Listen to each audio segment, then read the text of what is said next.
Oi, pessoal. Bem-vindos a mais uma live do Guia do Estudante. Eu sou a Ana Lourenço, sou repórter aqui. E hoje a gente vai falar sobre o livro do mês do Clube do Livro GE. Se vocês estão acompanhando, vocês já sabem, é o livro Minha Vida de Menina, ó, aqui. Deem uma olhada, ele vai ficar exposto aqui para vocês não esquecerem, tá?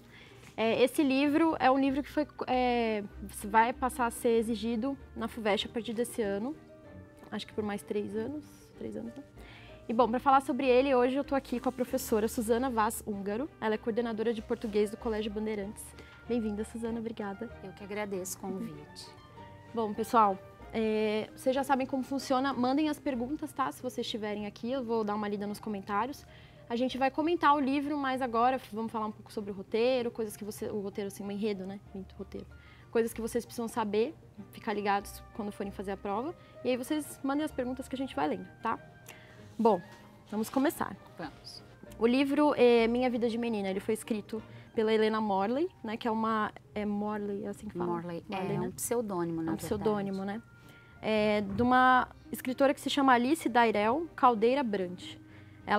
Esse livro foi escrito entre 1893 e 1895 como um diário, né? Mas ele foi publicado muitos anos depois, em 1942. Isso. Esses textos são... eu acho que eu tô falando certo, né? Esses textos foram escritos enquanto ela tinha dos 13 aos 15 anos, quando ela era, assim, novinha, tal, vivia na cidade com os pais, né? Tudo. É isso, essa é a premissa, né? Mas você tem como resumir um pouquinho da obra pra gente? Então, assim, um resumo tradicional não dá para ser feito, né? Porque é um diário, né? São folhas, eram cadernos e até mesmo folhas esparsas, né? Que a Helena escrevia. E ela começou a escrever porque o pai aconselhou que ela escrevesse tudo o que se passava com ela, em vez de ela contar isso para as amigas. Né? Então, isso mostra, inclusive, a prudência do pai, que é um descendente de ingleses. Uhum. Então, ele achava que a reserva para ela seria melhor. Então, começa a escrever para que ela pudesse desabafar, contar as suas coisas, suas histórias para o caderno, em vez de ficar falando para as amigas. Uhum. E aí, então, a gente vai ter mesmo que é um diário, ou seja, cada dia uma história diferente, um acontecimento, alguma coisa que seja mais divertida. Então, há muitos casos de travessuras de crianças, outras vezes nós temos anedotas, outras vezes reprodução de festas religiosas. A família materna dela era muito religiosa, muito católica, então todas as festas religiosas no interior lá de Minas Gerais, onde ela vivia, ela participava. Há alguns tipos da sociedade, então, por exemplo, o parentinho, que era um tipo lá de Diamantina, que costumava ir a todas as festas e era assim chamado porque ele tratava todas as pessoas por parentes. Tem alguns desabafos dela em relação à família, porque ela era a mais pobre de toda a família, então ela se sentia muitas vezes humilhada pelas primas, desprezada pelas tias, então tem um pouco de desabafo. Tem algumas cenas históricas, então, por exemplo, há menções em 1893, 94, a revolta da Armada, há uma menção a votação, né, para o presidente da República em 94. Então, você tem um pouco de tudo nesse... as relações dela com a vizinhança, com a família, com as amigas na escola. Então, tem um pouco de tudo nesse livro. Uhum. Então, ele, por ser narrado em primeira pessoa, ele tem essas características de diário, né? Que tipo de característica o pessoal pode identificar quando eles estão lendo o texto, até para conseguir fazer essa identificação? Bom, além das marcas do gênero diário, né, que então é sempre lá a data, eles não vão encontrar o vocativo, porque ela não se dirige, querido diário, não tem, vai rapidamente lá para as anotações. Então, essa narrativa em primeira pessoa, esse relato pessoal. E eu acho que o que mais chama atenção é o seguinte: o fato de ser um diário faz com que ela tenha mais liberdade com a linguagem. Então, a gente tem uma linguagem que ela é muito mais espontânea, próxima da coloquialidade. Quanto a isso, a gente tem que tocar num aspecto que foi estudado pelo professor Roberto Schwarz, que mostra que tem uma polêmica que gira em torno desse livro, que é saber se ele é o registro fiel de diários que realmente existiram, né, da Alice, né, que o pseudônimo é Helena Morley, ou se esses diários sofreram algum tipo de adaptação por mãos um pouco mais hábeis na escrita. Tendo em vista que o marido dela, o Mário Brant, ele era poeta. Então, o que o Roberto Schwarz diz sobre essa linguagem? Assim, olhando, é uma linguagem bastante espontânea, próxima da coloquialidade, com gírias, mudança aleatória de tempo verbal, contração de preposição e vogal antes de sujeito, marcas de coloquialidade, de oralidade. Que eram muito ao gosto dos modernistas da primeira geração, né? Que eram extremamente irreverentes em relação ao gosto pela escrita, que obedecia todas as normas cultas, todas as regras da norma culta, da norma padrão. E aí o que ele diz é o seguinte: se, né, esse livro é uma reprodução fiel dos diários, então nós temos aqui uma fala, uma escrita, né, que se aproxima muito da fala espontânea e que era muito querida, muito apreciada pelos modernistas, e a gente tem então essa coloquialidade do final do século XIX numa publicação em meados do século XX. Agora, se isso não aconteceu, vamos supor que a Helena escrevesse de forma a obedecer à norma culta, enfim, e que esses modernistas tenham transformado essa escrita numa escrita mais espontânea. Ele diz: o que acontece é que nós chegamos mais ou menos à mesma ideia. Eles transformaram aquele texto, né, que do século XIX, portanto muito mais próximo do parnasianismo, transformaram esse texto num texto mais coloquial, mais adequado e mais ao gosto do modernismo do século XX. Uhum. Não, é engraçado porque lendo a gente percebe que ela realmente é uma menina, ela escreve bem, né? Assim, eu não sei, eu com 13 anos eu não escreveria daquele jeito, assim, ela tem uma coerência, né? Sim. Digamos assim, então é uma coisa que, não que quando a gente tem 13 anos a gente não tem coerência, mas é que quando a gente é novinho a gente escorrega ali, um pouco ali e tal, aqui. É e que ela assim, tem ela é uma menina do século XIX, né? Acho que é por isso, Então, talvez, a gente olha, a gente já sente um... e tem também o fato de, no prefácio, né, a obra, na introdução à obra, a Helena Morley, que inclusive esse prefácio questiona-se se foi ela mesma que escreveu ou não, mas ela diz que pouco mexeu no livro, né? E se ela pouco mexeu no livro, de fato, aos 13 anos, ela escrevia uma prosa bastante fluente e interessante, não tenho dúvida. Realmente, lendo assim. Bom, agora vamos falar sobre as memórias mesmo que ela lembra, né? Ele é um diário, né? É contado a partir do ponto de vista dela, do que ela vivia, né? Das memórias que ela tem, tudo, das coisas que ela lembrava. E uma dessas recordações que ela tinha era justamente o ano da fome, né? Que é um período assim difícil ali para a família, para a cidade. Como é que isso demonstra essa questão da temporalidade, né? A passagem do tempo ali nesse diário dela?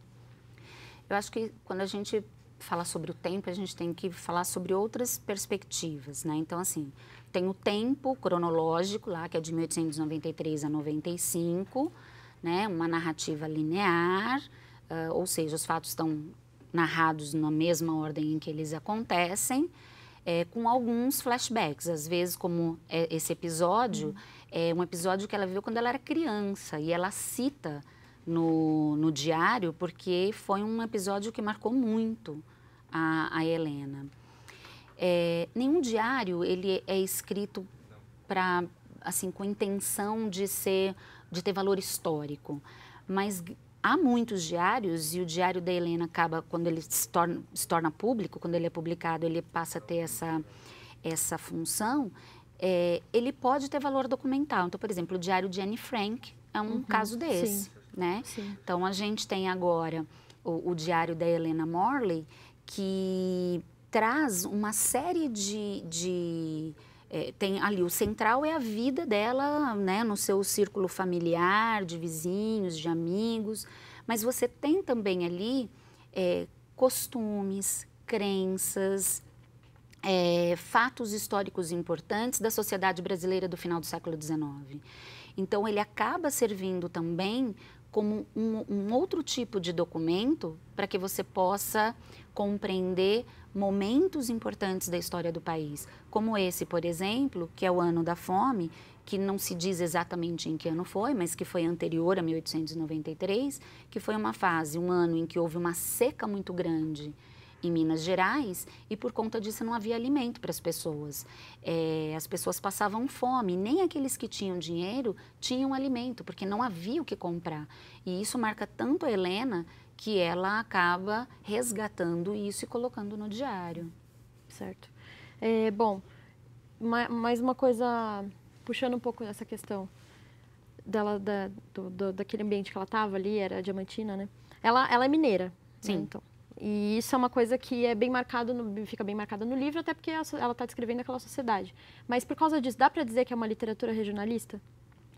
Então, a gente não pode dizer que uma literatura regionalista só porque ela se passa em um determinado espaço, né?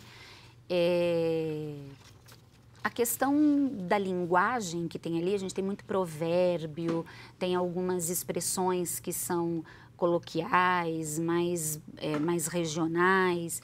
Só isso não basta para dizer, né, que se filia a um tipo de regionalismo. Então, por exemplo, o regionalismo no Brasil, ele remonta ali ao romantismo, né, no século XIX, em que havia toda uma intenção de se voltar para o interior do país, idealizando-se uma vida distante dos centros urbanos. Não é essa a intenção da Helena. Depois a gente tem o regionalismo de 30, que se volta para outras regiões do país, mas mais especificamente para a região Nordeste, com uma intenção de denúncia dos problemas sociais vividos ali naquele momento. Também não é a intenção da Helena.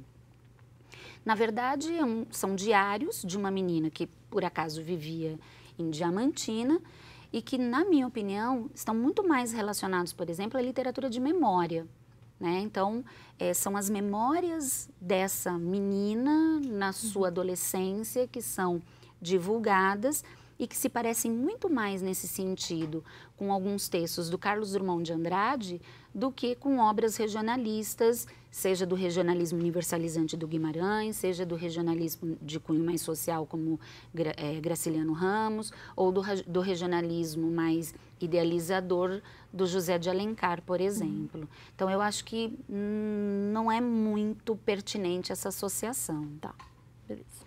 Bacana.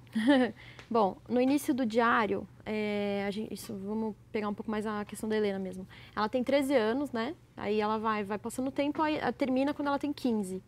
Como que a obra trata um pouco mais essa questão, mais do fato da menina estar deixando de ser uma criança, se tornando uma adolescente, passando essa passagem, isso tem algum peso? Olha, por ser um diário, obviamente, não tem um narrador ali que vá mostrando para a gente como é que esse avanço no tempo e essa maturidade vão se desenvolvendo na Helena. Mas quando a gente lê com bastante atenção, a gente percebe que ela vai amadurecendo com o passar do tempo. Isso se revela como? Então, por exemplo, lá em 1893, há vários episódios que ela conta do acesso de riso que ela e a irmã tinham em alguns momentos e que incomodavam muito o pai. O pai queria arranjar um jeito de pôr fim àquilo porque constrangia o pai diante de visitas. Elas tinham acesso de riso, como qualquer criança. A Helena também, entre 1893 e 94, ela fala muito de como ela era gulosa, como ela queria ir para os lugares para comer, em casas que tivessem comida, doces. E isso vai deixando de aparecer durante o livro e vai dando espaço para outras questões. Então, por exemplo, ela vai assumindo uma postura mais crítica em relação à posição social da mulher. Ela vai se interessando mais por discutir isso com a avó, por perceber como é a vida da mãe e das tias, pensar sobre isso. Ela se coloca em um determinado momento ali quando a tia Med pede para que ela substitua na escola, pensando se ela quer mesmo dar aula ou não. Então, ela começa a ter outras preocupações na vida dela e deixa de ter outras. A própria curiosidade dela, que era capaz, por exemplo, de disfarçar que estava fazendo alguma coisa perto de adultos só para ouvir as conversas, isso também vai diminuindo. Então, essa mudança da Helena de 1893 para a Helena de 1895 é uma mudança que vai acontecendo como acontece na vida, assim, é imperceptível. Quando você termina e você vai fazer a comparação, você fala, olha como era e como ficou. Mas é natural, é muito natural, porque é natural que isso aconteça com ela. Legal. Então, você pegou um ponto importante, essa questão do gênero, né? Como é que essa obra debate desse jeito mais sutil as questões, os papéis de gênero na sociedade mesmo? Então, esse eu acho que é um dos aspectos bastante importantes da obra, e considerando que hoje em dia esse é um tema que tem suscitado muita discussão. A gente tem que perceber que há 3 gerações de mulheres nessa obra: a avó, a mãe e a neta. Então, a avó, Dona Teodora, avó da Helena, a mãe, a Dona Carolina e a Helena. E a gente percebe que, historicamente, elas têm vidas diferentes. A avó mal sabe ler e escrever, né? E é uma mulher que, sabidamente, foi muito submissa ao marido. A mãe da Helena, Dona Carolina, ela já foi enviada para a escola para aprender a ler e escrever, quer dizer, o mínimo necessário. Mas ainda é uma mulher que é dedicada à casa, à família, submissa ao marido, né? E que ainda acredita que a mulher tem que ser recatada, tem que ficar em casa, não é para ficar saindo.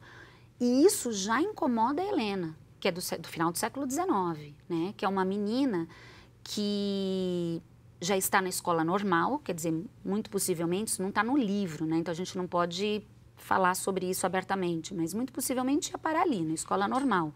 Não ia ter acesso à universidade. Mas ela já é uma normalista, ela pode dar aula depois. E ela é uma menina que questiona essa postura, tanto da avó quanto da mãe. Então, por exemplo, a avó conta um dia para ela uma história em que o avô havia ficado nervoso por algum motivo e que a avó teve que ficar não sei quanto tempo insistindo para que ele saísse do quarto, porque ele havia se trancado ali e não queria sair. E a Helena diz, olha, eu não faria isso, por mim ele ficaria lá o tempo que ele quisesse, eu não ia ficar bajulando ele. E aí o que acontece é que a Helena, ela se torna crítica em relação a isso, ela nega o tempo todo o que aconteceu com as tias, porque com exceção parece que da mãe, mas todas as tias tiveram o seu casamento arrumado pelo avô, quer dizer, o avô é que escolhia com quem elas casariam, e ela dizia, eu não aceito isso. À primeira vista, isso parece o quê? Que ela é uma menina fora do seu tempo, né? Porque é uma menina que questiona a submissão ao pai, submissão ao marido, uma vida dedicada ao lar, ou dar aulas, né? Mas, se a gente for estudar um pouquinho da história das mulheres, já havia, na segunda metade do século XIX, muitas mulheres que participavam de sociedades abolicionistas, republicanas, literárias, mulheres que já lutavam pelo direito ao voto, porque elas não tinham direito a voto. E a Helena, então, o que acontece é que a história não mostra isso, né? A história não é essa história, a história com letra maiúscula. Não mostra esse protagonismo da mulher do século XIX. Mas o que causa espanto é que essa menina, com tão pouca idade, já seja tão, assim, tão questionadora acerca dos papéis da mulher. Aí eu acho que isso é importante. Bacana. Então, outra questão que pega bastante é a questão racial, né? Porque, assim, foi um livro que foi escrito muito pouco tempo depois da abolição, né? Só que você nota, além do livro, que tem, por exemplo, o trabalho servil ainda era feito por pessoas negras, né? Enfim, ainda existia muita... tinha acabado de acontecer, né? Então, era muito presente ali naquela sociedade, mesmo que não fosse mais legal, né? Como que essas relações são retratadas no livro? Essa é uma outra questão bastante importante. Eu acho que tanto essa questão de gênero, quanto essa questão do negro na sociedade brasileira, são questões que podem ser abordadas pela FUVEST em questões interdisciplinares, inclusive, né? Então, isso que você falou perfeito, quer dizer, a abolição ocorre em 1888, nós estamos em 1893. Então, se a gente vamos voltar um pouquinho, né? O que a gente percebe é que parece que, quando ainda havia escravidão, havia dois tipos de relação que podiam existir entre os senhores e os seus escravos. Então, uma era pautada por violência extrema, né? Castigos físicos bastante violentos, autoritarismo muito grande, clara divisão entre brancos e negros. E uma outra, né, que serviu inclusive, de acordo com alguns estudiosos, para idealizar, para criar aquela aura de que no Brasil não há preconceito, né, que era uma relação um pouco mais próxima e branda. Havia castigos, mas os castigos não eram tão violentos, os negros e os brancos conviviam de forma mais íntima, né? Então aí tinha lá a ama de leite que ficava com a sinhá, depois cuidava dos filhos da sinhá, e aí ficava aparecendo uma relação fraterna, maternal, inclusive. O senhorzinho que foi amigo de infância de um negro da casa, e aí muitas vezes a literatura idealizou isso e criou-se a sensação de que não havia preconceito racial no Brasil. Bom, o que a gente percebe no livro? Que a avó da Helena, a dona Teodora, ela é do segundo tipo. Ela não praticava castigos violentos aos seus escravos, e por isso, quando o 13 de maio acontece, eles não querem ir embora. E eles não querem ir embora não é só porque eles eram bem tratados, né, na medida do possível, ali na chácara, mas é porque, na verdade, não havia para onde eles irem. Então, quer dizer, os negros se tornam independentes e vão fazer o quê? Sim. Vão para onde, né? E aí o que a gente percebe é que você vai ter, então, aqueles negros que acabam continuando da mesma maneira, vivendo na mesma casa, exercendo o mesmo serviço de sempre. Você vai ter os negros que saem e vão viver em outras casas, porque, por exemplo, não querem ficar na casa daquele senhor, porque ele é extremamente violento, ou sempre foi, então é um alívio sair de lá. Mas vão para outras casas onde eles, por exemplo, vão continuar sendo tratados como objetos. Vai haver um processo de reificação. Por quê? Porque eles vão passar a ser alugados. Isso aparece no livro. O que é ser alugado? Então, eu tenho um negro vivendo na minha casa, alguém vem e pede para que eu o alugue por um tempo para trabalhar. Eu alugo e o preço do aluguel a gente vai repartir.